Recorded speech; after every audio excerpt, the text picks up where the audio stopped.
Okay, I think I finally got a hold on what the situation really is between Kristen and Cece, but we're going to talk about it.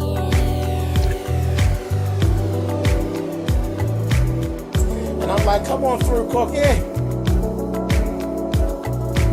want to put my soapbox. That's basically it. Let's talk about drag and all its forms.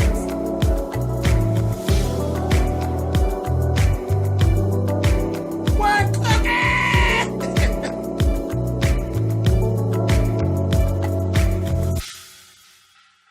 Hey guys, thanks so much for clicking on the video. This is my review for Basketball Wives, and this is season 7, episode 12. Like I said, I think I got a hold on some of this stuff between Cece and Kristen. We're going to talk about it. So, anyway, Kristen. We start right off where we left off with the whole blow up between Jennifer and Tammy. And it got so bad to the point where Jennifer was threatening to spray Tammy with pepper spray. She's like, well, I don't fight and stuff, but if she come over here, I'm gonna get her with this pepper spray. I was like, girl, you're gonna get fucked up. Now you playing games. You're playing games, and now I'm starting to see why I had a meet and greet this past week, and I was hearing rumblings that old Jennifer is not going to show up for the reunion. Now I see why. You threatening to spray Tammy with pepper spray? I can imagine that type of a threat would carry over for a good high fashion ass whooping during the reunion. So, yeah, some things are really coming to light. I can imagine you not wanting to show up for the reunion. Interesting. I about fell on the floor when the woman said, no, James, I heard that Jennifer's not going to be coming to the reunion. I said, is that right? Child, gotta love a meet and greet, honey. My girls will drop some gems during the meet and greet. Honey, they be on it. Y'all know I don't follow any of these people on like Twitter and stuff like that. I don't follow them because it kind of ruins things for me to know too much about what's going on real time. I kind of like to review. When I do a review, I'm reviewing what I've seen on television. I don't too much go into real time. But sometimes it's necessary, like this time. You're a mess, Jennifer. You're a hot fucking mess. And I really wish you had shown up because I kind of do want Tammy to really give you a little bop, bop, bop because you clowning. But anyway, Kristen, I wanted to smack her in her forehead because she was just so distraught. I said, what's really going on, bitch? She's just having a breakdown and oh, this is not what we're all about, and we're grown women. Yeah, who fight? You ain't never seen the show before you came on, bitch? Grown women that fight. Y'all throw bottles, y'all walk across tables, y'all try to throw bitches off of balconies. What part of that didn't you see? What you see when you were watching the show, Kristen, before you came on? All getting dressed up and going out to eat? Never noticed no plates were ever brought? Honey, y'all are grown women, but y'all do everything else but act like grown women. Like, girl, sit down. I was like, all right, whatever. All in all, they finally got everything calmed down. Oh, Reggie actually was there. Reggie had to come in and got Tammy and moved her like, come on, enough of the shit. Broke it all up. They went into showing the PSA. That calmed everybody down, took and shifted the whole energy of the event. And the PSA was really, really nice. They had their kids were a part of it and all of that. It was just cute. And then at the end of it, Malaysia, nobody knew, but Jackie had dedicated the whole thing to Malaysia's brother. So that just really, it shifted the whole energy of the room. That was really beautiful. That was nice. So everything ended pretty well at Jackie's event. It didn't go down too bad. Not too bad. I still, them bitches don't know how to go nowhere and act nice. They really don't. Anyway, so then we have Jen and Kristen have a little sit down and they're talking. And Jen, she's such a bitch. She's sitting there telling Kristen, well, what's up, crybaby? This, that, and the other. And bitch, are you making fun of her at the fact that she's all upset because she's the only friend you have in the circle and she was upset because your ass was going to get kicked? I hope you're paying attention, Kristen, to your good friend Jen. You need to be paying attention because this is who you've paired yourself up with. This stinking whore. Who she just didn't even see any solace in the fact that you were upset about the people going to kick your fucking ass. A mess. A mess. You won't learn. She ain't even worth the time you putting in, but whatever. So then she ends up going, talking about how she needs this nanny. Now that just got on my nerves. I'm just looking at Kristen. You need this nanny. She gets the nanny. The nanny comes. The girl's from New Orleans. And they immediately start kind of bumping heads. I was like, that ain't gonna go well. Because she was saying like how the baby doesn't eat this and the baby doesn't eat that. And I don't want my baby having this, that, and the other. And my thing is, when you're a nanny, I ran a daycare for a couple of years. I ran a daycare quite a few years until my children actually became school age. And then I got rid of my daycare after my kids got school age. But I want to be home with my own baby. So that was that. But one thing that I never did was question a mother's motives. A mother's motives are hers. It's not my job to question why she feels this should be this, and this. If it's not going to harm this child, the way that you are raised, your parenting, I'm not standing questioning anybody's parenting, and you goddamn sure better not stand and question mine. I didn't play those games with my babysitter. My babysitter was my own goddamn godmother. And when my godmother didn't do things the way I wanted things done, guess what my godmother got? Not to be the babysitter anymore. I didn't love her any less, but you don't question my parenting. I didn't question yours whenever I was being raised, and goddamn it, don't question mine. This is what I want done with my child. Here's my money. Now go do what the fuck I told you to do. Now here's my money and you tell me what you think should be happening. I'm not to give a fuck what you think should be happening. Get a seat. No. That don't work. So that's how I ran my business, and I just believe that's the way everybody should run their business. It is, she's a nanny. You're brought in to help her do what it is that she's going to do. So I knew that wasn't going to work out too well. Because she's like, well, wait a minute, you don't give her this? Well, wait, hold on. Well, why does this girl, bitch, get your money. Mind your business. She was getting on my nerves, too. But anyway, the whole thing is, Kristen, you don't need no goddamn nanny. Bitch, you ain't doing nothing. You're not doing anything. What do you need a nanny for? But because you can afford it. So I guess. When I grow up, I guess I'll do that too, bitch. Anyway, mess. That was uncomfortable to watch. OG sat down with her mom and they talked about the whole situation with her and her boyfriend. And OG, girl, is you stupid? Are you stupid? You seem to be in line and got it all together and you know what a motherfucker's trying to read and you like to jump up and argue and different things like that.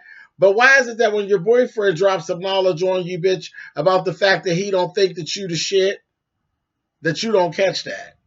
Is that a little denial? Or is that a little desperation? Or what is that really?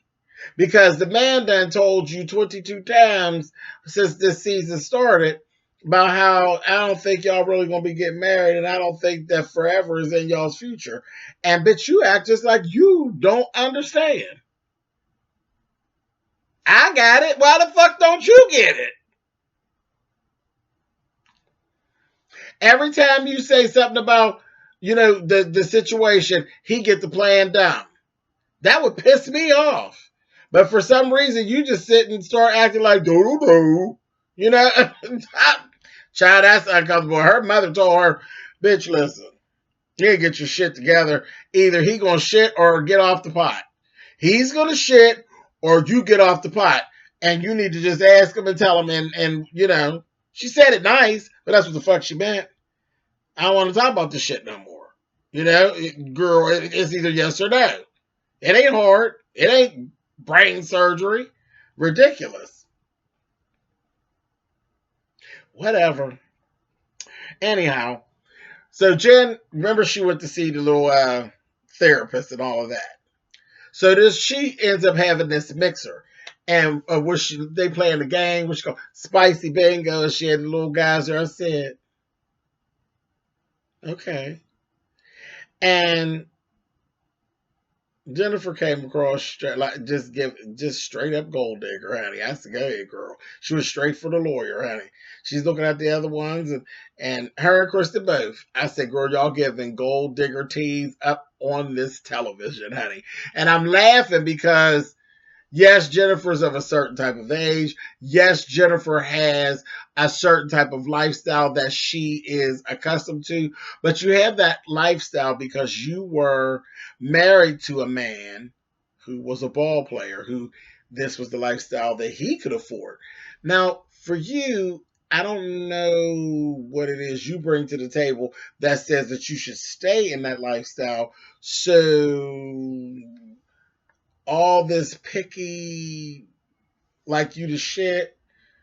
Because again, when you got a whole thing on this little heterosexual thing y'all do, and y'all dating and things, and even with the homosexuals, if you're not bringing anything to the table, why do you get to make all this picks and turn your nose up at shit and at people when you ain't really bringing nothing to the table? You bringing a check from Shawnee to the table. What else do Jennifer do? I'll wait.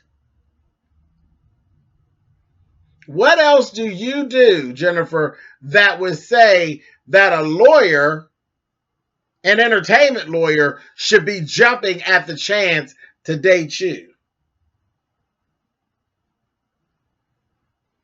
I'm just asking. I don't know. Hey, y'all put it down there in the comments. Let me know what y'all think. But I mean, it's two ways, right? Don't it go two ways? She was imagine just turning her nose up at this one and that one. The one guy, he's a DJ. Well, I mean, bitch, I don't see you being nothing so goddamn great other than a DJ. Well, he's a DJ and he get paid to come in and spin the records and keep the crowd going. You're a loving, not loving hip hop, girl. You ain't even that groovy. You're a basketball wives bitch that could possibly get booked to come in and have a night to get the crowd to come in. Who do you think is more important in the club, the DJ or the bitch from Basketball Wives that's going to breeze through and walk around trying to be cute and possibly suck a dick later on? Which one do you think is more that you just need up in your bag of tricks? Who do you think I'm going to hang out with and think that I could actually make a good life with? The basketball wife or the DJ? Which one of y'all has something that is tangible that's going to last the longest? I'm just asking. I mean, that's just how I was looking at it. She was coming across very gold diggerish to me, but whatever. I don't know. I ain't seen you shoot a basketball, so I don't. I don't know why you think that you're somebody special, but you ain't special. You're a troublemaker and you're a liar and a damn goon, but I don't see you as being all that special because after a while, ain't nobody gonna come to the club because you coming to the club. I think the DJ will still be spinning records there. So you might make a good life with him. Go on over there and grab you the damn DJ, get you a job down to the post office and shut the fuck up. Anyway, whatever. All right, y'all. Leave it in the comments. We'll see. Moving on. Okay, Malaysia and Cece. I was so glad when Malaysia sat down and told Cece, girl, this is some bullshit. This situation between you and Kristen is some bullshit. I don't know what it is. I don't know what it all's about, but you need to fix it. She wasn't sitting there offering no, okay, you gonna feed me no line of garbage. She said something ain't right, and y'all need to fix it. I said, okay, all right. So whenever it really got around to it, Malaysia ended up speaking to Kristen. And Malaysia was correct. She was correct. There is more to it. There's layers to the shit. And from what I'm seeing, there's a really big rift that we haven't seen all of that has to do with Cece and Malaysia. Okay. Not Malaysia. I'm sorry. Cece and Kristen. Cece, bitch, you got slick moves. You one of them classically old slick bitches. Slick, vicious moves. Okay, let's break this down. Kristen's husband is Cece's husband's stepson. Okay? Now, there was text messages and conversations going back and forth, and separation of the family has been taking place, and some mess about the stepfather said he don't really want to have dinner because they used to have dinner and stuff together. Remember they fed us this line that they were so close and they just hang out and they're always out together as couples and all of this, but he don't want to go out to eat with them no more because somewhere Kristen and her husband don't pick up the tab and all of that. I said, what? What?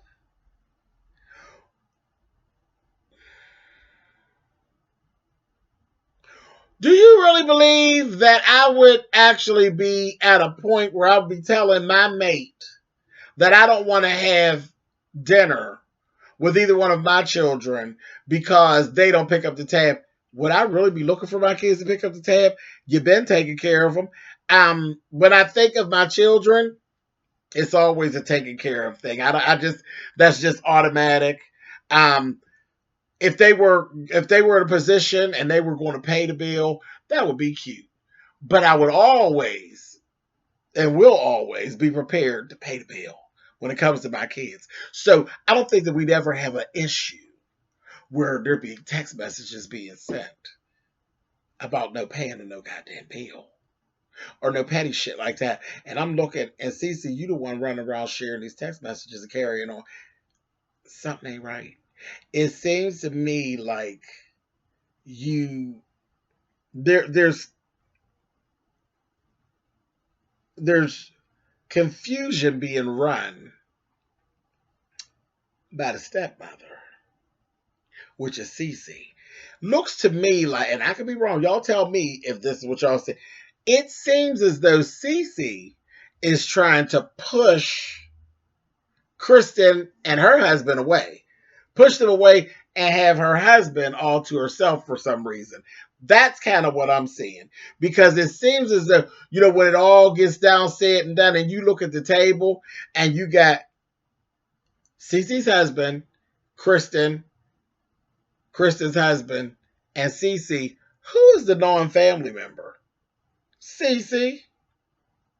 You're the non-family member. That's his son, which makes Kristen basically his daughter. She's his daughter-in-law, and then you got the baby, and then we got you, Cece.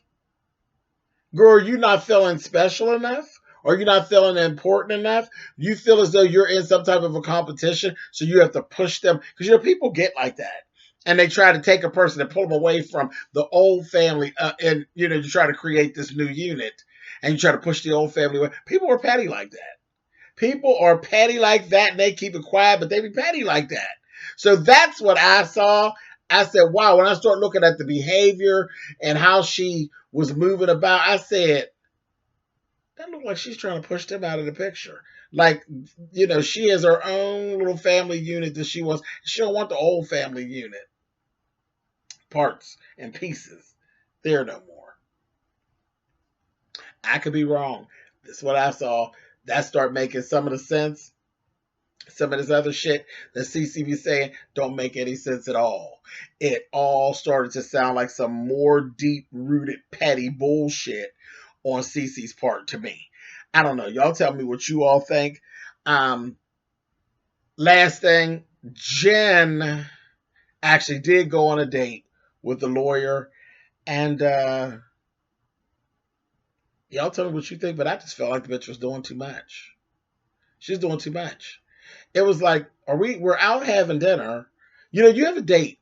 You're just out having dinner. Fuck you talking about life plans and the conversation just was just too deep. And it was just more, it maybe because it was Jen, she just gets on my nerves. It just seems like Jen always seems to have like camera balls, which really irritates me. Like, I don't believe that this rockhead bitch would ever really be having these type of conversations if the camera wasn't rolling. I just don't see that. Like, I don't see you be all stern and talking all, this is what I want and this, that. You strike me as the bitch that would be at a date really like ready to go up underneath the table and suck a dick real quick. That's who you strike me as. Not no boss bitch. That's telling them about, I want this. That's not how you strike me, Jennifer. You strike me as, I'll suck it a little bit. Hey, is anybody looking? That's who you strike me as. So them camera balls was getting on my nerves with her on that day. I was like, but you doing too much. Too much. Anyway, I'm done. I'll talk to y'all next week on this old shit. Um, yeah. Oh, Kwame and OG actually did have another little chat. And child, he wasn't here for it. He still was giving her not here for it. She still was sitting up looking like a damn bump on a log, like she didn't get what he was saying. Dumbass bitch. Anyway, later. I'll talk to y'all next week.